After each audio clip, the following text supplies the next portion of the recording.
আল্লাহ রাব্বুল আলামিন শেষ রাত্রে প্রথম আকাশে আসেন। হাদিস শরীফে এসেছে প্রথম আকাশে আল্লাহ রাব্বুল আলামিন এসে দুনিয়ার মানুষকে ডাকেন, কে আছো? গুনাহ করে জীবন বোঝাই করে ফেলেছো, নাফরমানি করেছো, গুনাহ করেছো, অথবা বিপদে পড়েছো, ঋণগ্রস্ত হয়ে পড়েছো, অসুবিধায় পড়েছো, মামলা মকদ্দমায় পড়েছো, আমার কাছে মাপ চাও, আমার কাছে সাহায্য চাও।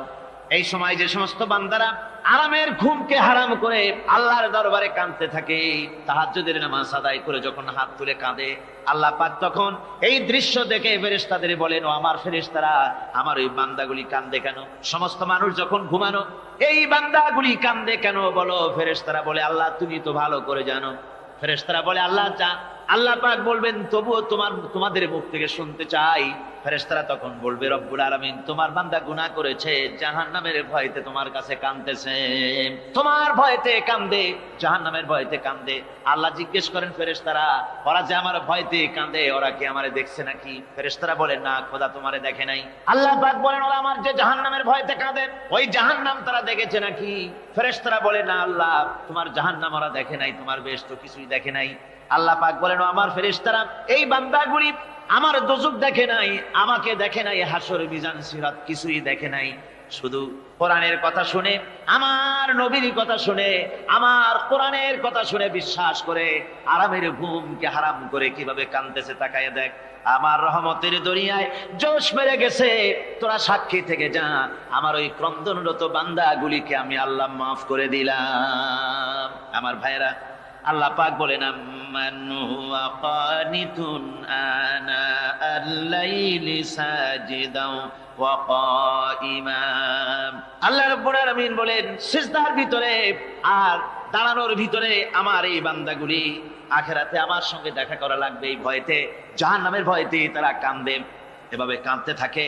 আর আল্লাহ পাক ওই সময় তাদের গুনাহ মাফ করতে থাকেন। কোরআনে কারীমের ভিতরে আল্লাহ পাক বলেন, সারা রাত ঘুমাতে আল্লাহ নিষেধ করেছেন, সারা রাত যেন ঘুমায়ো না, পাইকারি ধরে ঘুমায়ো না, একটু জাগো। ওয়াজকুর ইসমা রাব্বিকা বুকরাতাও ওয়া আসীলা। সকাল এবং সন্ধ্যায় তোমার প্রভুর, তোমার রবের জিকির করো, স্মরণ করো। وَمِنَ اللَّيْلِ فَاسْجُدْ لَهُ وَسَبِّحْهُ لَيْلًا طَوِيلًا। তোমার রাতের বেলায় রাতের একটা অংশ সেজদায় অবনত হও, আর রাতের দীর্ঘ সময় ঘুমায় থেকো না, হয় একটা লম্বা সময় ঘুমাও, কিন্তু একটা অংশ রাখো যে সময় তুমি আমার দরবারে সেজদায় পড়ে যাবে, কাঁদবে। আমার বন্ধুগণ, রাতটা ওয়াজআলনাল লাইলা সুবাতা, আল্লাহ রাব্বুল আলামিন ওয়াজআলনা সুবাতা ওয়াজআলনান নাওমা সুবাতা ওয়াজআলনাল লাইলা লিবাসা, ঘুমকে বানাইছেন আল্লাহ শান্তির বাহন, আর রাতকে করেছেন আচ্ছাদন। রাতকে কি করেছেন? আচ্ছাদন। রাতকে একটা পর্দা লাগিয়ে দিয়েছেন, রাতের পর্দা। যেহেতু প্রেম ভালোবাসা ঢোল পিটায় করা যায় না, ঢোল পিটায় প্রেম করা যায় যায় না, মানুষকে দেখায় দেখায় প্রেম ভালোবাসা করা যায় না। এটা হলো দুনিয়ার রীতিনীতি, দুনিয়ায় যেটা মানুষেরা করে। আসল সবচাইতে বড় ভালোবাসার পাত্র হলেন আল্লাহ, মাসুক হলেন আল্লাহ, আশেক হলো মানুষ। আশেক এবং মাসুকের ভিতরে প্রেম বিনিময় হবে, ভালোবাসার আদান প্রদান হবে, কথোপকথন হবে। এজন্য দিনের কোলাহল পূর্ণ অবস্থায় তা হয় না বলে রব্বুল আলামিন বলেন, আমি তোমাদের জন্য রাতকে একটা আচ্ছাদন, একটা পর্দা বানায় দিয়েছি। এই রাতের পর্দার ভিতরে থেকে আমারে ডাকো, আমাকে আমার কাছে তুমি আমাকে ডাকো, একটা লম্বা সময় নিয়ে আমাকে বলতে থাকো, আমাকে ডাকতে থাকো। আল্লাহ পাক তার নবীকেও বলেছেন, ইয়া আইয়ুহাল মুযাম্মিলু কুমিল লাইলা ইল্লা কালিলা। হে চাদর আচ্ছাদিত ব্যক্তি, রাত্রিকালে সালাতে দণ্ডায়মান থাকো, কিন্তু কম, সারা রাত জাগার দরকার নেই। একটা অংশ জাগো, যখন তুমি আমার জন্য কাঁদবে, আমার জন্য সেজদায় পড়ে থাকবে। সাহাবায়ে কেরামদের সঙ্গে রোমকদের লড়াই হতেছে, রোমক সৈন্যরা যুদ্ধে জিততে পারতেছে না কিছুতেই। এরপরে তারা গোয়েন্দা বিভাগের লোক পাঠায় দিল, এদের সঙ্গে জিততে পারি না কেন, একটু খুঁজে দেখে আসো রাতের এরা করেটা কি। গোয়েন্দা বিভাগের লোক সারা রাত ঘুরে ঘুরে তারপরে এসে রিপোর্ট করলো। এরপরে এসে তাদের প্রধানের কাছে রিপোর্ট করলো, আমরা যার কাছে গিয়েছিলাম দেখে এলাম, হুম বিল্লাইলি রাহবানুন ওয়া বিন্নাহারি ফুরসানুন। আমরা দেখে এলাম যাদেরকে দিনের বেলায় প্রচন্ড শক্তিশালী বীর যোদ্ধা রূপে যাকে যুদ্ধ করতে দেখেছি ময়দানে, রাতের বেলায় দেখলাম গিয়া একেবারে নিতান্ত ফকিরের মতো, কেউ তো সেজদায় পড়ে কাঁদতেছে, কেউ আবার তেলাওয়াত করতেছে, চোখ দিয়া পানি পড়তেছে, আবার কেউ নামাজ পড়তেছে, আবার কেউ হাত তুলে রেখেছে তাদের প্রভুর দরবারে, চোখের পানিতে তাদের চোখ বুক ভেসে যেতেছে। সারাটা রাত তেলাওয়াত আর সেজদা আর নামাজের মধ্যে তারা এভাবে কাটিয়ে দিয়েছে। সেনাপতি এই রিপোর্ট শোনার পরে বললেন, ও গোয়েন্দা বিভাগের লোকেরা, আমার রোমক সৈন্যরা শোনো, যে জাতির নৈতিক মান এত উচ্চে, ওই জাতির সঙ্গে যুদ্ধ করা মানে আমাদের আত্মহত্যা করার শামিল। এদের সাথে কিছুতেই আমাদের পক্ষে পারা সম্ভব না। হ্যাঁ, এদের সাথে পারা যাবে যদি এই সম্পর্ক নষ্ট করে দেওয়া যায়। আল্লাহর সাথে তাদের এই গভীর সম্পর্ক যেটা আছে, এই সম্পর্ক নষ্ট করে দিতে হবে, তাহলেই কেবলমাত্র সম্ভব হবে। এদের নৈতিক চরিত্র ধ্বংস করার জন্য প্রচেষ্টা চালাও, তাহলে হয়তো আমরা কামিয়াব হতে পারবো। আমার বন্ধুগণ, এই জন্য গভীর রাত্রে যারা ইমানদার ব্যক্তি, তাদের জন্য গভীর রাত্রে জাগার একটা ব্যবস্থা আল্লাহ পাক বলেছেন। ইমানদার ব্যক্তিদের জন্য এটা হলো 2 নম্বরের বৈশিষ্ট্য। ওয়াল্লাযীনা ইয়াকুলুনা রাব্বানা সরিফ আন্না আযাব জাহান্নাম ইন্না আযাবাহা কানা গরামা। রহমানের বান্দার, খাঁটি বান্দার 3 নম্বরের বৈশিষ্ট্য হচ্ছে এই, তারা আল্লাহ রব্বুল আলামিনের দরবারে হাত তুলে ফরিয়াদ জানায়, আল্লাহর কাছে মোনাজাত করে, আল্লাহ রব্বুল আলামিনকে বলে, আয় আল্লাহ, হে আমার প্রভু, আয় আমার রব, জাহান্নামের আগুন থেকে দয়া করে আমারে বাঁচাও। জোরে বলেন আমিন, জোরে বলেন আমিন। জাহান্নামের বর্ণনা আমরা এই মাহফিলে করেছি, করি নাই? মনে আছে? দারুণ কঠিন জায়গা, অত্যন্ত কঠিন জায়গা, মারাত্মক জায়গা জাহান্নাম। ওই জাহান্নামের জন্য আল্লাহর কাছে কাঁদতে হবে, মাপ চাইতে হবে জাহান্নাম থেকে। মুমিন ব্যক্তির 3 নম্বরের বৈশিষ্ট্যই তাই। সে বলবে, রব্বানা সরিফ আন্না আযাব জাহান্নাম ইন্না আযাবাহা কানা গরামা। আয় আল্লাহ, তোমার জাহান্নামের শাস্তি থেকে তোমার কাছে মাপ চাই। আল্লাহ পাক বলেন, এই জাহান্নামের শাস্তি বড়ই প্রাণান্তকার হবে। ইন্নাহা সাআত মুস্তাকাররাও ওয়া মুকামা। জাহান্নাম হচ্ছে অবস্থানের জন্য অত্যন্ত নিকৃষ্ট, খুবই খারাপ জায়গা এই জাহান্নাম। কিন্তু মুসলমানদের অবস্থাটা ভিন্ন। মুসলমানেরা নেক আমল করে, ইবাদত বন্দি করে, তা সত্ত্বেও তার কলিজা কাঁপতে থাকে। সুবহানাল্লাহ, তার কলিজা কাঁপতে থাকে যে আমি যে ইবাদত করছি, এই ইবাদত আল্লাহর দরবারে মঞ্জুর হচ্ছে কিনা। এই জন্য তার মন কাঁপতে থাকে। সে আমলের উপর নির্ভর করে থাকে না, সে আল্লাহর দয়ার উপরে নির্ভর করে। কিসের উপরে নির্ভর করে? আল্লাহর দয়া, আল্লাহর রহমতের উপরে নির্ভর করে। আর সে আল্লাহর কাছে কাঁদতে থাকে, রব্বুল আলামিন, তুমি দয়া করে, মেহেরবানি করে আমার হিসাব নিও না। আমার হিসাব করে যদি বেহেশতে দাও, তাহলে তো বেহেশতে যাইতে পারবো। কিয়ামতের দিন আল্লাহ রাব্বুল আলামিন কোন মানুষকে যদি হিসাবের জন্য ধরে ফেলেন, তাহলে ওই বান্দার আর জাহান্নাম ছাড়া কোনো পথ নাই। এই জন্য আল্লাহ শিখাই দিয়েছেন, বান্দা দোয়া কর, ওয়া আদখিলনাল জান্নাতা বিগাইরি হিসাব। আয় আল্লাহ, বিনা হিসাবে তোমার জান্নাত আমাকে দান করো। আবার হুজুর দোয়া করেছেন, আল্লাহুম্মা হাসিবনি হিসাবান ইয়াসীরা। আয় আল্লাহ, তুমি আমার সহজ হিসাব নাও। পড়েন, আল্লাহুম্মা হাসিবনি হিসাবান ইয়াসীরা। হিসাবে ইয়াসির, সহজ হিসাব। আয় আল্লাহ, তুমি আমার সহজ হিসাব নাও। এই হাদিসের ব্যাখ্যায় এসেছে সহজ হিসাব কি? ব্যাখ্যায় এসেছে সহজ হিসাবটা হচ্ছে, আল্লাহ রাব্বুল আলামিন কিয়ামতের ময়দানে তার কোন বান্দাকে যদি রহমত করতে চান, কোন বান্দার প্রতি যদি দয়া করতে চান, কাউকে যদি ক্ষমা করতে চান, তাহলে আল্লাহ রাব্বুল আলামিন তাকে একটা পর্দার আড়ালে ডেকে নেবেন। একটি পর্দার আড়ালে রেখে নিয়ে আল্লাহ পাক জিজ্ঞেস করবেন, বান্দা তুই কি এই গুনাহগুলি করেছিলি নাকি? এইটা এইসব গুনাহ করেছিস নাকি? আল্লাহ জিজ্ঞেস করবেন বান্দাকে, অবস্থাটা কেমন হবে চিন্তা করেন, বান্দা এইগুলি করেছিস নাকি? বান্দা ভয়তে থরথর করে কাঁপতে থাকবে, কলিজা ভয়তে কাঁপতে থাকবে, অস্থির হয়ে যাবে। সে স্বীকার করবে, রব্বুল আলামিন, তুমি যা বলেছো, আমি সব অন্যায় আমার দ্বারা হয়েছে, আমি বুঝতে পারি নাই, আমাকে মাফ করে দাও। রব্বুল আলামিন বান্দাকে বলবেন, যা বান্দা, আমি তোকে মাফ করে দিলাম, আমার জান্নাতে চলে যা। সুবহানাল্লাহ, সুবহানাল্লাহ। সুতরাং জাহান্নামের শাস্তি থেকে সব সময়ের জন্য আল্লাহর কাছে মাফ চাইতে হবে। ওয়াল্লাযীনা ইযা আনফাকু লাম ইউসরিফু ওয়া লাম ইয়াকতুরু ওয়া কানা বাইনা যালিকা কাওয়ামা। রহমানের প্রকৃত খাঁটি বান্দা তারা, যারা নাকি যখন খরচ করে খরচের সময় বেহুদা খরচ করে না, আবার খরচের ভিতরে কার্পণ্যতাও তারা করে না।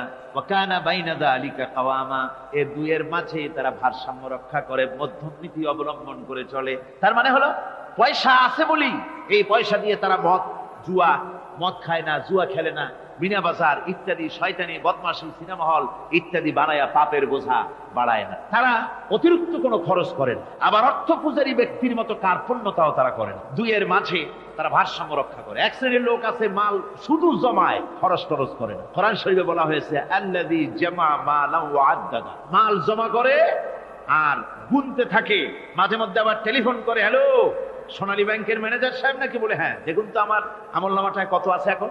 হিসাব টিসাব করে আর তাড়াতাড়ি, এখন তো আমল নামা দেখতে সময় লাগে না, তাড়াতাড়ি দেখা যায়। আগে যেমন ব্যাংকে গিয়ে জানতে কেউ চাইতো যে আমার ডেবিট কত, ক্রেডিট কত, ব্যালেন্স কত ইত্যাদি জানতে চাইলে তাকে একেবারে সেই লেজার খোলা লাগে, বিরাট বিরাট বই, বড় বড় কিতাব যা গরুর গাড়ি দিয়ে টানা লাগে, এত বিশাল বিশাল বই ছিল। এখন সেগুলি সংক্ষিপ্ত হয়ে একেবারে কম্পিউটারের মধ্যে ঢুকানো হয়েছে। কম্পিউটারের ভেতরে রয়েছে একটা ছোট্ট যন্ত্র যার নাম হলো মাইক্রোচিপস, একেবারে এতটুকু ছোট্ট মাইক্রোচিপ। এই মাইক্রোচিপসের ভেতরে হাজার হাজার ক্লায়েন্টসদের ডেবিট ক্রেডিট, তাদের ট্রানজাকশন, তাদের ব্যালেন্স সবকিছু রয়ে গেছে।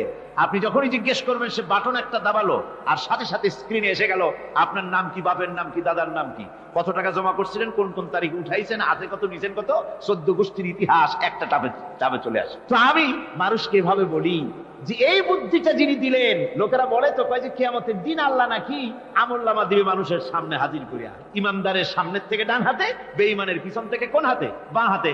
এখন ওই আমলনামা সারা জীবনে যত কথা বলছি, যত কাজ করছি সবটাতে লেখা থাকবে। তাহলে সেটা তো বিশাল একটা বই হবে, তো আমরা হাতে করে ধরবই বা কেমনে, আর ওটা হবেই বা কেমনে, আর ওটা পড়বই বা কেমনে। এখন তো বুঝতে সহজ হয়েছে কেমনে পড়বেন। মানুষের মাথায় যদি এই বুদ্ধি আসে, একটা ছোট্ট মাইক্রোচিপসের ভেতরে যদি হাজার হাজার ক্লায়েন্টদের কোটি কোটি শত শত সহস্র কোটি একটা মাইক্রোচিপসের ভিতরে ঢুকানো যায়, তাহলে এই বুদ্ধি যিনি দিলেন তিনি বুঝি এর চাইতে ছোট্ট বইয়ের মধ্যে আপনার আমল্লাহ উঠে দিতে পারবেন না নাকি? যারা বলেন পারবে কিনা? নিশ্চয়ই পারবেন, হাজার বার পারবেন বন্ধুগণ। সুতরাং এরা মাল জমা করে আর গনে, জিজ্ঞেস করে ম্যানেজার সাহেব কত হয়েছে, বলে যে এত লক্ষ এত। তখন আবার চিন্তা হয় যে আরো কত টাকা জমাইতে পারলে কোটি হয়, তারপরে আরো 200 কোটি হয়। এভাবে তারা জমাইতে থাকে, খরচ করেন। তো এ ব্যাপারে সন্তানের জন্য, সন্তানদের জন্য খরচ যেটা লাগে সেটা স্ত্রী পুত্র সন্তান আত্মীয় স্বজন যেটা আছে, যা তাদের জন্য যে পরিমাণ খরচ করা লাগে তা যদি না করে তাহলে এটা হচ্ছে বখিলি। আর খরচ করতে গিয়ে যদি বেশি করে তাহলে সেটা হচ্ছে বেহুদা খরচ। এখন এই বেহুদা খরচ থেকে আমাদেরকে বাঁচতে বলা হয়েছে। বিষয়টা হচ্ছে নিজের আত্মীয় স্বজন সন্তান সন্ততির জন্য খরচ করতে হবে যা লাগে তাই। আর আল্লাহর রাস্তায় যখন দেওয়ার কথা আসে তখন প্রাণ খুলে দান করতে হবে। দেখেন লোকেরা যখন আল্লাহর রাস্তায় দান করতে বলা হয়, পকেটের মধ্যে হাত দিয়ে তারপর আঙ্গুল অনেক সময় কষাকষি করে। একজনে জিজ্ঞেস করলাম, মিয়া পয়সা দিবাতে এত পকেটে হাত রাখিয়া বাইরি করো না মোটে? কয় যে ঘষে দেখতেছি শিখি না 10 পাই। তাহলে এইভাবে আল্লাহর রাস্তায় দেওয়ার সময় এই যে কার্পণ্যতা, এই কার্পণ্যতা মানুষকে তাকে শেষ করে দেয়, তার ঈমানকে নষ্ট করে দেয়। আর পয়সা আছে বলে বেশি খরচ করতে হবে, যেমন বিবাহে লোকেরা খরচ করে আমাদের দেশে, কোরবানি করতে গিয়ে খরচ করে। হ্যাঁ, কোরবানি করবেন আপনি, ভালো একটা কোরবানি করবেন, আপনার পয়সা যেমন আছেন তেমন, কিন্তু 50,000 টাকা দাম দিয়ে একটা গরু কিনা, সেই গরুর গলায় মালা দিয়া এরপরে সারা শহরে প্রদর্শনী করতে হবে, এর কোনো যুক্তি নাই। আছে কোনো যুক্তি? যদি তা হয় তাহলে ওই গরু যিনি কেনেন তারও গলায় মালাই দিয়ে দুজনে একসাথেই ঘুরানো দরকার, বুঝলেন? আমার বন্ধুগণ, আপনি কোরবানি করবেন, কোরবানি আপনার 10,000 টাকায় হয়ে যেতে পারে, 15,000 টাকায় হয়ে যেতে পারে। বাকি টাকা করি আল্লাহর রাস্তায় খয়রাত করে দেন। কত গরিব আত্মীয় আছে তাদের দিয়ে দেন। 50,000 টাকা দিয়ে বিরাট বাজারের সেরা গরু খরিদ করে কোরবানি দিচ্ছেন। অর্থটা কি? মানুষকে দেখাচ্ছেন আল্লাহর দরবারের গোশত যাবে না, চামড়া যাবে না, রক্ত যাবে না, যাবে আপনার নিয়ত। কি যাবে? নিয়ত। সুতরাং আল্লাহর রাস্তায় যখন খরচ করবেন, সেই খরচ করার ব্যাপারে তখনও নিয়তটা দেখতে হবে। হালাল পথে খরচ করতে গেলেও নিয়তটা দেখতে হবে, এবং তখনও বেহুদা খরচ করা যাবে না। বিবাহে যেভাবে খরচ আজকাল করে মানুষেরা, হুজুর সাল্লাল্লাহু আলাইহি ওয়াসাল্লাম বলেছেন যে বিবাহে যত খরচ কম সেই বিবাহ তত বরকতপূর্ণ। আর আমরা মনে করি বিবাহে যত বেশি খরচ বাড়ানো যায় ততই এটা বেশি শানদার হবে। উল্টা চিন্তা করি। আল্লাহ রাব্বুল আলামিনের পরে বলছেন, والذين لا يدعون مع الله إلها آخر ولا يقتلون النفس التي حرم الله إلا بالحق ولا يزنون ومن يفعل ذلك يلقى أثاما। আর রহমানের খাঁটি বান্দা যারা, তাদের পঞ্চম নম্বরের বৈশিষ্ট্য হচ্ছে এই যে তারা আল্লাহর সাথে, আল্লাহকে বাদ দিয়ে অন্য কাউকে ইলাহ বলে, মাবুদ বলে ডাকে না। এই ব্যাপারেও ব্যাখ্যা আমরা এই মাহফিলে দিয়েছি, মনে আছে আপনাদের? আল্লাহ ছাড়া অন্য কাউকে ইলাহ বলে ডাকা যাবে না। ওয়ালা ইয়াকতুলুনা আন-নাফসাল্লাতী হারামাল্লাহু ইল্লা বিল হক। আর আল্লাহ যে সমস্ত প্রাণকে, আর ওই লোকেরা যারা নাকি আল্লাহ ছাড়া, ইমাম রহমানের বান্দা যারা, তারা একদিকে তো আল্লাহ ছাড়া অন্য কাউকে ডাকে না, মাবুদ বলে স্বীকার করে না, অন্যদিকে আল্লাহর হারাম করা প্রাণগুলিকে তারা ধ্বংস করে না। অর্থাৎ আল্লাহ যাদেরকে হত্যা করতে নিষেধ করেছেন, প্রাণীদেরকে হত্যা করতে, মানুষ হত্যা করতে নিষেধ করেছেন, আল্লাহর নিষেধ, আল্লাহ যেগুলি জায়েজ করেছেন সেগুলি বাদ দিয়ে হত্যা করা, এগুলি তারা করে না। ওয়ালা ইয়াজনুন, আর তারা জেনা ব্যভিচারেও লিপ্ত হয় না। এটা হচ্ছে যে এই সমস্ত লোকগুলি তারা গুনাহ থেকে মুক্ত থাকতে চেষ্টা করে, তারা আল্লাহ ছাড়া আর কাউকে রব বলে ডাকে না, ইলাহ বলে ডাকে না, মাবুদ বলে ডাকে না। হযরত ইবনে মাসউদ রাদিয়াল্লাহু তাআলা আনহু বলেছেন, তিনি রাসূল পাক সাল্লাল্লাহু আলাইহি ওয়াসাল্লামের কাছে জিজ্ঞেস করেছিলেন, হে রাসূল, সবচেয়ে বড় গুনাহ কি? হুজুর বলেছেন সবচেয়ে বড় গুনাহ তিনটা। সবচেয়ে বড় গুনাহটা কয়টা? রাসূল পাক সাল্লাল্লাহু আলাইহি ওয়াসাল্লাম বলেছেন সবচেয়ে বড় গুনাহ হচ্ছে তিনটি। একটি হচ্ছে, তুমি যদি কাউকে আল্লাহর সমতুল্য প্রতিদ্বন্দ্বী বানিয়ে যদি তার কাছে কিছু চাও, তাহলে এটা সবচেয়ে বড় গুনাহ। সন্তান দিতে পারেন আল্লাহ, তোমাকে রোগ মুক্ত করতে পারেন আল্লাহ, আল্লাহ যা করতে পারেন এই সব বিষয়গুলি যদি মানুষের কাছে চাও, তাহলে তুমি আল্লাহর জায়গায় তাকে বসালে, এটা সবচেয়ে বড় গুনাহ। আর 2 নম্বরের গুনাহ হচ্ছে, নিজের সন্তান তোমার খাবার খাবে, তোমার খাবারে সন্তান ভাগ বসাবে, এই ভয়তে সন্তানকে হত্যা করা, এটাও বিরাট পাপ। আর 3 নম্বরে হচ্ছে প্রতিবেশীর স্ত্রীর সঙ্গে জেনা করা, এটা হলো আরেকটি। মোট 3টি গুনাহ বলেছেন রাসূলুল্লাহ, সবচাইতে মারাত্মক গুনাহ। তার মধ্যে এই গুনাহগুলি তো আমাদের সমাজে চালু আছে। একদিকে সমাজের ভেতরে রয়েছে আল্লাহ ছাড়া মানুষের কাছে, মাজারের কাছে গিয়া, কবরের কাছে গিয়া, কবরওয়ালার কাছে চাওয়ার এই রেওয়াজ চালু আছে। এই রেওয়াজ কি চট্টগ্রামে কমেছে না বেড়েছে? কমেছে। জোরে কোন আলহামদুলিল্লাহ। কমে গিয়েছে, আগের তুলনায় বহুত কমেছে। যারা এই মাজারকে নিয়ে ব্যবসা করে, তারা অনেকে বলেছেন যে আমাদের ইনকাম আগে যা ছিল তার থেকে 4 আনায় নেমে গিয়েছে, 12 আনাই শেষ।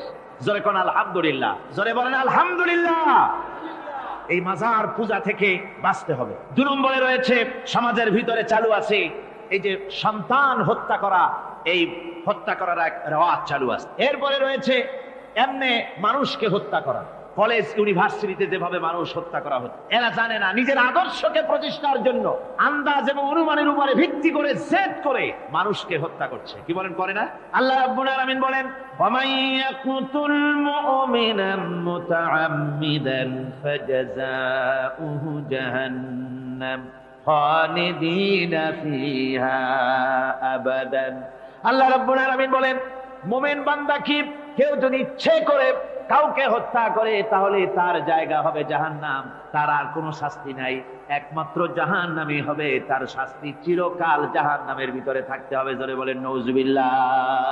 আজকে কলেজের মধ্যে, ইউনিভার্সিটিতে অনবরত আমরা হত্যাকাণ্ডের খবর শুনতে পাচ্ছি, সমানে হত্যা হচ্ছে। এই যে সন্ত্রাস এবং হত্যা যা হচ্ছে কলেজ ইউনিভার্সিটিতে, আপনারা আমাকে বলেন অনুরূপ হারে মাদ্রাসায় এই ধরনের সন্ত্রাস হচ্ছে? এত আস্তে জবাব দিলেন তাহলে বোধহয় হচ্ছে দেশে। মাদ্রাসায় সন্ত্রাসের কারণে, কোন টাইটেল মাদ্রাসা, ফাজেল মাদ্রাসা সন্ত্রাসের কারণে বন্ধ হয়েছে এমন কোন নজির আপনারা পেয়েছেন? পান নাই। কেন পান? কলেজ বন্ধ হচ্ছে, ইউনিভার্সিটি বন্ধ হচ্ছে সন্ত্রাসের কারণে। মাদ্রাসা বন্ধ হয় না কেন? তার কারণ হচ্ছে কলেজ ইউনিভার্সিটিতে কোরআন পড়ানো হয় না, হাদিস পড়ানো হয় না, তাই তারা হত্যা করলে কি পাপ হয় তাও জানে না। হত্যা পাপ, হত্যার পাপ তো দূরের কথা, মানুষ কোরআন শুনতে আসে, কোরআন শুনতে আসাটাও তাদের বরদাস্ত হয় না।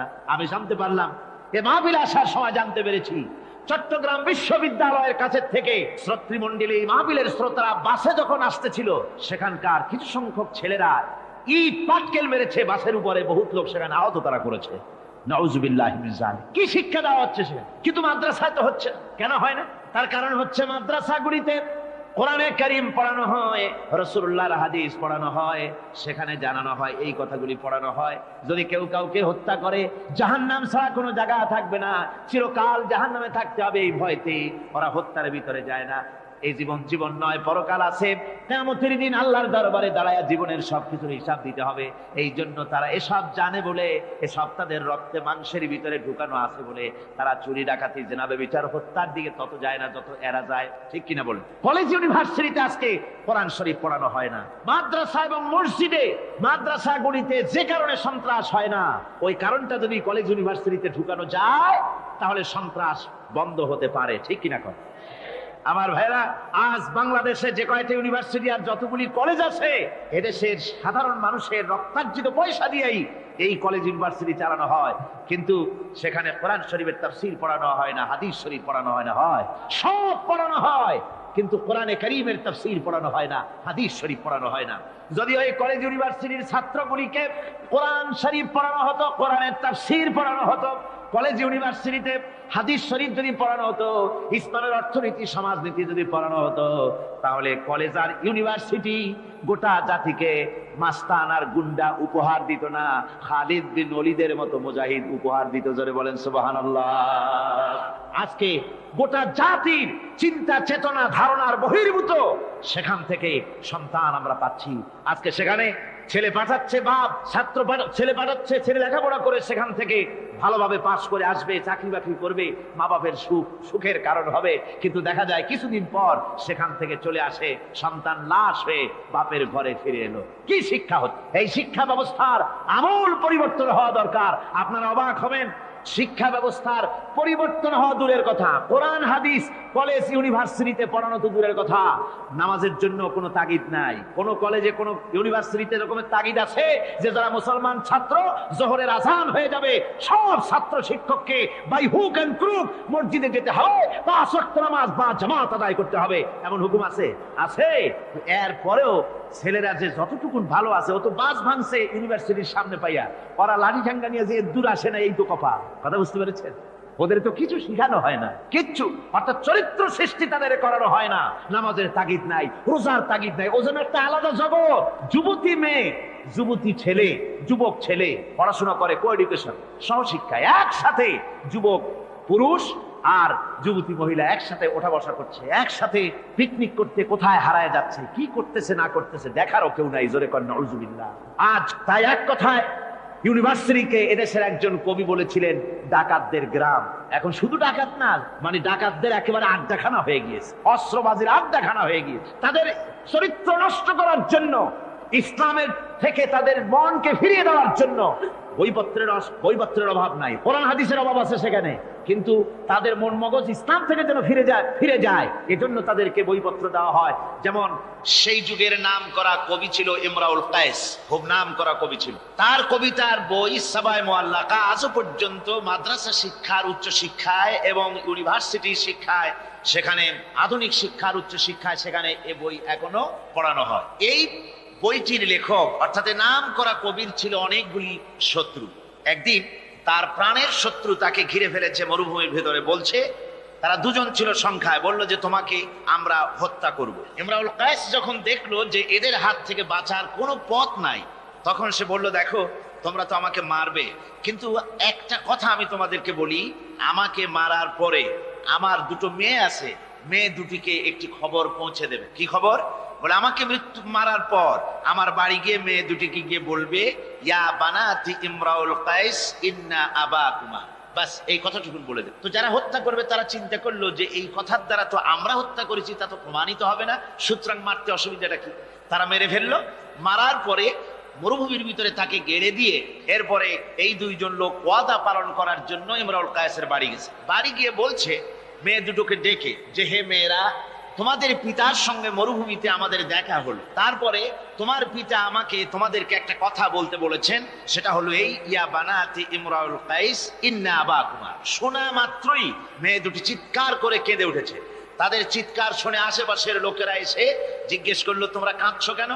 কয় যে এই দুটি লোক আমার পিতাকে হত্যা করেছে। কি করে বুঝলে?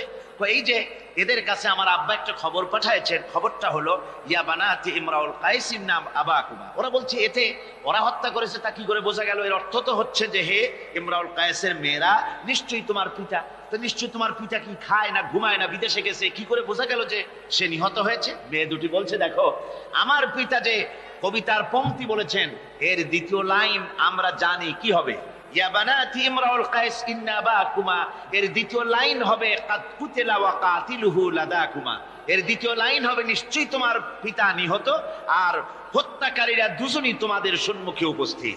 এখন আপনারা চিন্তা করেন যে মহিলারা পর্যন্ত সেই যুগে কতখানি বুদ্ধিমতী, কতখানি তারা বুৎপত্তি সম্পন্না ছিল সেই যুগের মহিলারা পর্যন্ত, পুরুষ তো দূরের কথা। তো জ্ঞান বুদ্ধি সবই ছিল, সব থাকা সত্ত্বেও এই যে তারা চুরি করত, ডাকাতি করত, জিনা করত, ব্যভিচার করত একটি জিনিসের অভাবে। কয়টি জিনিসের অভাবে? সেই জিনিসটা হচ্ছে ওদের কাছে ওহির জ্ঞান ছিল না। ওহির জ্ঞান না থাকার কারণে ওদের এই চরম দুরবস্থা হয়েছিল। আর রাসূল পাক সাল্লাল্লাহু আলাইহি ওয়াসাল্লাম ওহির জ্ঞান দিয়ে ওই জাতিকে গোটা পৃথিবীর মধ্যে শ্রেষ্ঠ জাতিতে পরিণত করে দিয়েছিলেন। আজকে আমাদের দেশের শিক্ষা ব্যবস্থায় ওই ওহির জ্ঞান নাই, যার ফলে আমাদের দেশে ছেলেরা শিক্ষিত হয় কিন্তু সেই যুগের লোকেদের মতো হতে পারছে না, কলেজ এবং ইউনিভার্সিটি ওই ধরনের লোক তৈরি করতে পারছে না। আমার বন্ধুগণ, সে যুগের থেকে আমরা উন্নতি অনেক করেছি, উন্নতি বিশেষ বিশেষ ক্ষেত্রে এই করেছি। সে যুগের লোকেরা, তারা যারা চোর ছিল, চুরি করত, তারা লেখাপড়া জানতো না। আজকে যারা চুরি করে তারা তো কমসে কম ম্যাট্রিক পাস। সে যুগে যারা ডাকাতি করত তারা লেখাপড়া জানতো না, আজকের যারা ডাকাত তারা কমসে কম বিএ পাস। আগের যুগে, সেই যুগে যারা নাকি মানুষ হত্যা করত তারা লেখাপড়া জানতো না, আর আজকে যারা মানুষ হত্যা করে তারা রীতিমতো শিক্ষা গ্রহণ করে কোথায় কেমনে আঘাত দিলে তাড়াতাড়ি মরে এটা জেনে শুনে ট্রেনিং নিয়ে তারপরে মানুষকে হত্যা করে। অগ্রগতি উন্নতি এতটুকু হয়েছে, কিন্তু মৌলিক মানবীয় গুণাবলী সৃষ্টি করার জন্য কোরআনের অবদানের কোনো বিকল্প নাই। জোরে কোন সুবহানাল্লাহ। আমি গত 4 দিন আপনাদের সামনে কোন সূরা আলোচনা করেছি? সূরা ফুরকান। আমি সূরাটিকে শেষ করতে পারবো না, মানে মাঝখান থেকে আলোচনা করতে পারবো না, যেহেতু সময় নেই, আজকেই তো শেষ হয়ে যাবে। সেই জন্য আমি বেছে নিয়েছি সূরা ফুরকানের শেষ রুকুটি আপনাদের সামনে আজকে আলোচনা করব, যেখানে আল্লাহ রাব্বুল আলামিনের খাঁটি বান্দা তৈরি করার পরিকল্পনা আল্লাহ দিয়েছেন। খাঁটি বান্দা হওয়ার জন্য আল্লাহ পাক একটা ফর্মুলা বলেছেন, সেই ফর্মুলাটা আজকে আমরা এখানে আলোচনা করব। এই ফর্মুলা দিয়েই জনাবে মুহাম্মদ রাসূলুল্লাহ সাল্লাল্লাহু আলাইহি ওয়াসাল্লাম একটি সুন্দর সমাজ সৃষ্টি করেছিলেন, একটি আর্থ সামাজিক সুন্দর সমাজ বিনির্মাণে যে ধরনের লোক তৈরি করা দরকার ছিল, এই কোরআনে কারীমের মাধ্যমেই রাসূল পাক সে ধরনের লোক তৈরি করেছিলেন। আসুন শয়তানের ওয়াসওয়াসা থেকে পানাহ চেয়ে নিয়ে আমরা কথা শুরু করি। আউযু বিল্লাহি মিনাশ শাইতানির রাজীম। বিসমিল্লাহির রাহমানির রহিম। মুফিদুর রহমান সাহেব আমাকে খবর দিলেন, ওনার কাছে খবর এসেছে যে মানুষ ভিড়ে এবং চাপে শ্বাসরুদ্ধ হয়ে মরে যাওয়ার উপক্রম হয়ে যাচ্ছে বিভিন্ন জায়গায়। তা আমি আপনাদেরকে অনুরোধ করব, যিনি যেখানে আছেন সামনের দিকে বাড়ার কোনো চেষ্টা করবেন না। রাস্তায় থাকেন, ড্রেনের পাশে থাকেন, গাছের উপরে থাকেন, ছাদের উপরে থাকেন, যেখানে থাকেন সেখানে বসে পড়েন। রাস্তা তো ট্রাফিক বন্ধ করে দেওয়া হয়েছে, গাড়ি ঘোড়া এসব রাস্তায়, এ মাহফিলের চারদিকের সমস্ত রাস্তার গাড়ি ঘোড়া বন্ধ করে দেওয়া হয়েছে। ফলে আপনারা রাস্তার উপরে বসে পড়েন, দাঁড়িয়ে থাকবেন না। দাঁড়াতে গেলেই মানুষের চাপে হেলাধুলা করবেন, পড়ে যাবেন, হাত পা ভেঙে যাওয়ার, প্রাণান্তকার দশা হওয়ার সম্ভাবনা হবে। সুতরাং আমি সকলকে অনুরোধ করছি, মেহেরবানি করে কোরআনের সম্মানে, এ মাহফিলের সম্মানে আপনারা যার যার জায়গায় বসে পড়েন। কেউ দাঁড়িয়ে থাকবেন না, আর মোটেই চাপাচাপি করবেন না, কেউ কথা বলবেন না, আর দাঁড়াবেনও না। শয়তানের ওয়াসওয়াসা থেকে পানাহ চেয়ে পরম করুণাময় আল্লাহ রাব্বুল আলামিনের নামে শুরু করছি।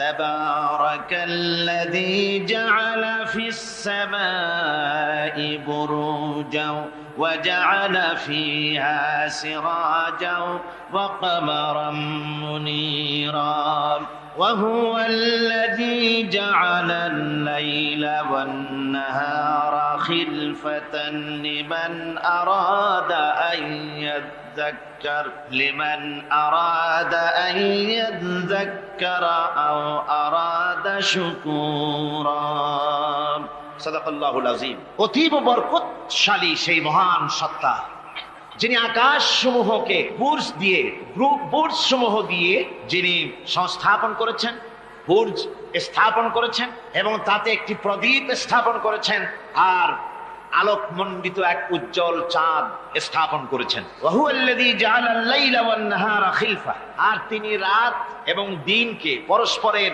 স্থলাভিষিক্ত বানিয়েছেন। লিমান আরাদা আন ইয়াযাক্কারা আও আরাদা শুকুরা, তাদের জন্য যারা এর থেকে উপদেশ অর্জন করতে চায়, জ্ঞান লাভ করতে চায় এবং শুকর আদায় করতে চায়। শুকর আদায়কারীর জন্য, জ্ঞান অন্বেষণকারীদের জন্য আল্লাহ পাক এগুলি করেছেন। এখানে বুর্জ শব্দের অর্থ হচ্ছে প্রাসাদ বা সুদৃঢ় স্থাপত্য। প্রাচীন খগোল বিজ্ঞানে বুর্জ বলা হতো সেই 12টি কক্ষপথকে। কোন কোন মুফাসসির এই বুর্জকে বলেছেন গ্রহকে বুর্জ হিসাবে তারা ব্যাখ্যা করেছেন। আসলে আল্লাহ রাব্বুল আলামিন তিনি মহাশূন্যকে যে কিভাবে সজ্জিত করেছেন, কত সুন্দরভাবে করেছেন, তার ব্যাখ্যা কোরআনে কারীমের বিভিন্ন জায়গায় এসেছে। আল্লাহ পাক বলছেন, ওয়ালাকাদ জাআলনা ফিস সামাই বুরুজা ওয়া যায়্যানাহা লিন-নাযিরিন, আমি আকাশে বহু সংখ্যক সুদৃঢ় বুর্জ স্থাপন করেছি এবং দর্শকদের জন্য তা অত্যন্ত সুসজ্জিত করে, সুদৃশ্য করে আমি স্থাপন করেছি, সুন্দর করে স্থাপিত করেছি। মহাশূন্য, এর মধ্যে আল্লাহ পাক সৃষ্টি করেছেন অগণিত গ্রহ উপগ্রহ। কত গ্রহ আছে, কত উপগ্রহ আছে, বিজ্ঞানীদের কাছে আজও পর্যন্ত তার কোনো হিসাব মেলেনি। মহাশূন্যে আল্লাহ পাক, মহাশূন্যের মহাবিস্ময়। বর্তমান বিজ্ঞান ক্রমান্বয়ে আশ্চর্য হয়ে যাচ্ছে তাদের নতুন নতুন আবিষ্কারের মাধ্যমে, চিন্তা ভাবনার মাধ্যমে, যে মহাশূন্য আল্লাহ পাক মহাস্রষ্টা কি করে রেখেছেন। একটি বিশাল এক বিস্ময়ের কারখানা। সেখানে রয়েছে মিল্কি ওয়ে, যাকে বলা হয় ছায়াপথ। বিজ্ঞানীরা বলেছেন প্রায় 20,000 কোটি তারকা রয়েছে এই মিল্কি ওয়ের ভেতরে, ছায়াপথের ভেতরে। আবার কেউ কেউ বলেছেন যে সেই তারকার সংখ্যা বলা সম্ভব হবে না। সমুদ্র সৈকতের বালুকণা গণা তবুও সম্ভব, কিন্তু আকাশের তারকারাজি গণা সম্ভব নয়। এখন আল্লাহ পাক সেই মহাশূন্যের ভেতরে সৃষ্টি করে রেখেছেন এই ছায়াপথ। ছায়াপথের ভিতরে আছে যে তারকাগুলি, বিজ্ঞানীরা বলেছেন যে এই তারকাগুলি এত বিরাট বিরাট তারকা আছে। আগে তো ওনারা বলেছিলেন পৃথিবীর চাইতে সূর্যটা হচ্ছে পৃথিবীর চাইতে 13 লক্ষ গুণ বড়। এই বিরাট সূর্য ছিল তাদের কাছে বিস্ময়। এখন তারা বলছেন না, মিল্কি ওয়ের ভিতরে যে সমস্ত তারকার সন্ধান আমরা পেয়েছি, সে সমস্ত তারকা এত বড় বড় বিরাট দানবের মতো, যে ওর এক একটা তারকার ভেতরে যে সূর্য পৃথিবীর চাইতে 13 লক্ষ গুণ বড়, এরকম অন্তত 3 কোটি সূর্যকে একটা তারকার মধ্যে ঢুকিয়ে দেওয়া যায়। সুবহানাল্লাহ, কি বিশাল কারণ। এখন এই তারকা, এই গ্রহ এবং উপগ্রহ রাজি মহাশূন্যে সব পরিভ্রমণ করছে, কেউ কিন্তু দাঁড়িয়ে নাই। বিজ্ঞানীরা বলছেন, কেউ বলেছেন সূর্য ঘোরে, কেউ কয় না পৃথিবী ঘোরে, কেউ কয় না ওই চন্দ্র ঘোরে, কেউ কয় যে না আমরা মিলে সবাই ঘুরি। এখন আসলে বিষয়টা কি, কে ঘোরে আর কে ঘোরে না? আসল কথাটা নিতে হবে কোরআনের কাছ থেকে। কার কাছ থেকে? ওই চন্দ্র সূর্যের স্রষ্টা যিনি, মহাবিশ্বের স্রষ্টা যিনি, তিনি বলতে পারবেন যে আসলে ঘোরে কে। আল্লাহ রাব্বুল আলামিন বলেন, ওয়া কুল্লুন ফি ফালাকিন ইয়াসবাহুন, মহাশূন্যের পরে যা কিছু আছে সব সন্তরণশীল, সব গতিশীল, কেউ দাঁড়িয়ে নাই, সব সাঁতার কাটতেছে, সব ছোটাছুটি করছে। তা আবার এত দ্রুত গতি, এক একটা যে গতির কথা আমরা চিন্তা করতে পারবো না। ভীষণ তীর্যক গতিতে সব ছুটছে। কিন্তু ওখানে আবার কোনো ট্রাফিক পুলিশ নাই। আছে নাকি ট্রাফিক পুলিশ? আমাদের দেশে রাস্তাঘাটে কত ট্রাফিক পুলিশ আর কত ট্রাফিক সিগন্যাল লাইট। একদিকে ট্রাফিক পুলিশের হাতছানি, আর একদিকে ট্রাফিক লাইটের চোখ রাঙানি। এরপরেও অ্যাক্সিডেন্টের অভাব নাই, ঠিক কিনা কর? বেচারা বেবি ট্যাক্সি, গরিব মানুষ রাস্তার এক পাশ দিয়ে যায়, আর ওই দত্তের মতো ট্রাক এসে এক ধাক্কা মারে, গরিব বেচারা বেবি ট্যাক্সি 3 ঠ্যাং উপরের দিকে দিয়ে রাস্তার পাশে বসে আল্লাহ আল্লাহ করে। আমাদের ট্রেন লাইনে অ্যাক্সিডেন্ট, ওই গাড়ির লাইনে অ্যাক্সিডেন্ট, এত কিছু থাকা সত্ত্বেও কিন্তু ওই মহাশূন্যে কোনো সিগন্যাল লাইট নাই, কোনো ট্রাফিক পুলিশ নাই।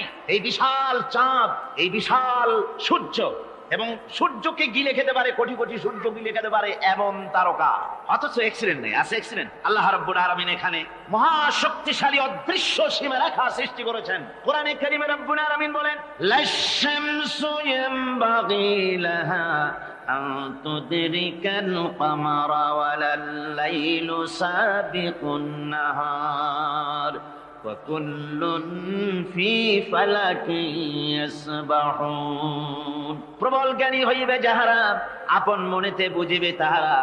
রাত্রি পারে না আগে যাইবার, দিনের স্থান করি অধিকার। চন্দ্র বাঁধে না সূর্যের গায়েতে, সূর্য পারে না চন্দ্রকে ধরিতে। যার যে স্থান বহল রাখিয়া, ভ্রমণ করিছে খোদাকে ডরিয়া। সুবহানাল্লাহ বিহামদিহি ইলা আজালিন মুসাম্মা, একটা নির্দিষ্ট সময় সীমা পর্যন্ত আপন আপন কক্ষপথে সব ছুটবে আর ছুটবে, কারো সঙ্গে কারো সংঘর্ষ হবে না। যেরকম সুবহানাল্লাহ। এরপরে ওই মহাশূন্যে অসংখ্য তারকারাজি আল্লাহ সৃষ্টি করে রেখেছেন। এত সুন্দর সুন্দর তারকা আল্লাহ বানিয়েছেন। আল্লাহ রাব্বুল আলামিন বলেন, ওয়ালাকাদ সাইয়্যানাস সামাআদ দুনিয়া বিমাসাবিহা ওয়াজআলনাহা রুজুমান লিশ-শায়াতিন। এই দুনিয়ার আকাশখানিকে তারকা প্রদীপ দিয়া সাজায় রেখেছি মনের মতন। দেখো তুমি তাকাইয়া, কি সুন্দর করে তারকাগুলি বানিয়ে রাখলাম, তাকিয়ে দেখো। বিজ্ঞানীরা বলেছেন এমন এমন অনেক তারকা আছে যা আমরা চোখে দেখি না, খালি চোখে ধরা পড়ে না। ওই তারকা এত ঊর্ধ্বে, ওই তারকা যেদিন তৈরি করা হয়েছে সেদিন থেকে নিয়ে আজ পর্যন্ত ওই তারকাগুলির আলো পৃথিবীর মাটি স্পর্শ করে নাই। সুবহানাল্লাহ। অথচ আলোর গতি হচ্ছে প্রতি সেকেন্ডে 1,86,000 মাইল। এই এর সেকেন্ড আপনার একে বলা হয় লাইট ইয়ার, আলোক বর্ষ। এই হিসাবে সেকেন্ড, এই হিসাবে মিনিট, এই হিসাবে সপ্তাহ, মাস এবং বর্ষ। এরকম অসংখ্য লাইট ইয়ার, আলোক বর্ষ চলে গিয়েছে, আজ পর্যন্ত সেই তারকার আলো পৃথিবীর মাটি স্পর্শ করে নাই। তাহলে সেই তারকা কোথায়? সুবহানাল্লাহ বলে। যারা একটু আল্লাহরে গাইল দিতে পারে, একটু আল্লাহ এবং ইসলামকে অস্বীকার করতে পারে, তারা আবার হিরো হয়ে যায়। দেখছেন না অবস্থা? হিরো হয়ে যায়। ওরা বলে আল্লাহ নাই, আকাশ দেখে বলে যে মহাকাশ, আসলে তো মহাকাশ না, ওটা অনেক দূরে, তাই নীলা নীলা দেখা যায়, অন্ধকার অন্ধকার, ওরকম নীল রঙের দেখা যায়, আসলে আকাশ বলতেও কিছু নাই। এরপরে ইউরি গ্যাগারিন, যিনি প্রথম মহাশূন্য পরিভ্রমণ করেছিলেন, তিনি মহাশূন্য পরিভ্রমণ করে ফিরে এসে বলেছিলেন, মহাশূন্য পরিভ্রমণ করে ফিরে এলাম। মুসলমানেরা যাকে আল্লাহ বলে, খ্রিস্টানের যাকে গড বলে, আল্লাহ আর খ্রিস্টান সেই গডের অস্তিত্ব লক্ষ লক্ষ মাইলের কোথাও দেখি নাই, পাই নাই। আমি বলি বেকুব, আল্লাহরে তুমি দেখবা, তুমি তো তোমার নিজের শরীরও দেখো না। তোমার মাথাটার পেছনটা দেখতে কেমন, তোমার পিঠটা দেখতে কেমন, তোমার বডির একদম পেছনের অংশটা দেখতে কেমন, তাকে জিন্দিগিতে আয়না ছাড়া দেখতে পেরেছো কোনোদিন? নিজের শরীরে দেখতে পাও না, আর শরীরের স্রষ্টা মহান আল্লাহকে দেখতে চাও, দারুণ দুঃসাহস পোষণ করতেছে। আল্লাহ পাকের ওই মহান সৃষ্টি, এই বিশাল সৃষ্টির তুলনায় আমাদের অবস্থান কোথায়? আমাদের অবস্থান হচ্ছে মহাসমুদ্রের ভিতরে কাগজ দিয়ে নৌকা বানায়া যদি ছেড়ে দেওয়া যায়, তো মহাসমুদ্রে কাগজের নৌকাটার যে অবস্থা, এই আল্লাহর মহাবিশ্বে মহাশূন্যের ভেতরে স্পেস, মহাশূন্য আল্লাহর মহাসৃষ্টি, এর ভেতরে আমাদের অবস্থানও আটলান্টিক মহাসাগরে কাগজের নৌকাটা যেমন, আমাদের পৃথিবীর অবস্থাটা তেমন। সুবহানাল্লাহ। আল্লাহ কত বিরাট! সুবহানাল্লাহ। আমার বন্ধুগণ, আল্লাহ পাক বলছেন যে এইভাবে করে আমি চন্দ্র সৃষ্টি করেছি এবং সূর্য সৃষ্টি করেছি। ওয়াজআলা ফিহা সিরাজা ওয়া কামারাম মুনীরা, সেখানে একটা প্রদীপ আমি জ্বালিয়েছি, সেই প্রদীপটা হচ্ছে সূর্য। এই সূর্যটা হচ্ছে বিশাল, যা পৃথিবী থেকে 9,30,00,000 মাইল দূরে যে সূর্য অবস্থান করছে, এত দূরে থাকা সত্ত্বেও এই সূর্যের দিকে মানুষ খালি চোখে তাকাতে পারে না, এত উত্তপ্ত। সূরা নাবার মধ্যে আল্লাহ বলেছেন এটাকে ওয়াজআলনা সিরাজাও ওয়াহাজা, উত্তপ্ত, অতি উজ্জ্বল, অতি উত্তপ্ত প্রদীপ এই সূর্যটাকে আল্লাহ বলেছেন। তার তাপ এত বেশি যে পৃথিবীর কোন কোন জায়গায় সূর্যের তাপ 140 ডিগ্রি ফারেনহাইট পর্যন্ত উঠে যায়, এত তাপ হয়। তো এই সূর্যের দিকে মানুষ যদি খালি চোখে তাকায়, তাহলে তার চোখের দৃষ্টিশক্তি বিনষ্ট হয়ে যাওয়ার সম্ভাবনা থাকে। এই সূর্য দিয়ে আল্লাহ পাক ফসল পাকান, এই সূর্য দিয়ে জীবকুলের প্রাণ শক্তির সঞ্চার করেন আল্লাহ পাক। এই সূর্য, বিজ্ঞানীরা বলেছেন, একটা বই আছে, লেখকের নাম আমার মনে নাই, man does not stand alone. এই বইয়ের ভিতরে এই বিজ্ঞানী লিখেছেন, আল্লাহর সৃষ্টি রহস্য সম্পর্কে লিখেছেন যে সূর্য যেখানে এখন আছে, স্রষ্টা নিশ্চয়ই একজন আছেন, তিনি বলছেন যে সূর্য যেখানে আছে ওখান থেকে যদি কিছু নিচে নেমে আসতো সূর্য, তাহলে গোটা পৃথিবী পুড়ে ছাই হয়ে যেত। আর যেখানে আছে ওখান থেকে যদি কিছু উপরে উঠে যেত, গোটা পৃথিবী হিম শীতলতায় গোটা পৃথিবী ফ্রিজ হয়ে যেত। অথচ একটা মাপা একটা জায়গায় আল্লাহ পাক এই সূর্যকে রেখেছেন। সুবহানাল্লাহ পড়ে। আবার চন্দ্রকেও এমন একটা মেজারমেন্ট করা জায়গায় আল্লাহ রেখেছেন, এই চন্দ্র যদি উপরে উঠে যেত, যেখানে আছে সেখান থেকে গোটা পৃথিবীটা মরুভূমি হয়ে যেত, আর যেখানে আছে সেখান থেকে যদি নিচে নেমে আসতো কিছুটা, তাহলে গোটা পৃথিবী বন্যায় প্লাবনে গোটা পৃথিবী ভেসে চলে যেত। সুবহানাল্লাহ ওয়া বিহামদিহি। এই চন্দ্রকে আল্লাহ পাক এভাবে রেখেছেন, সূর্যকে এভাবে রেখেছেন। আবার এই সূর্যের রয়েছে অতি বেগুনি রশ্মি, সেই অতি বেগুনি রশ্মি যেন এমন একটা পাওয়ার আছে সূর্যের, যে সূর্যের তাপ যদি পৃথিবীর মানুষ গায়ে লাগে, ওই রশ্মিটা যদি লাগে, সৃষ্টি জগতের ক্যান্সার হবে, সৃষ্টি জগৎ মরে যাবে, বাঁচতে পারবে না, অসুখ করবে। সেজন্য ওজোন স্তর একটা আল্লাহ বানিয়ে রেখেছেন, ওজোন একটা স্তর, যেটাকে বিজ্ঞানীরা এখন বলছেন গ্রিন হাউস এফেক্ট। এই ওজোন স্তরে ফাটল ধরেছে, বিজ্ঞানীরা লক্ষ্য করেছেন ওজোন স্তরে ফাটল ধরে সূর্যের সেই ক্ষতিকারক পাওয়ারটা পৃথিবীর মাটির কাছে চলে আসতেছে। এখন এটাকে ঠেকাবার ব্যবস্থা করা হচ্ছে। আমার বন্ধুগণ, এটা কেন হচ্ছে? আল্লাহ রাব্বুল আলামিন বলেন, ওয়া মা আসাবাকুম মিন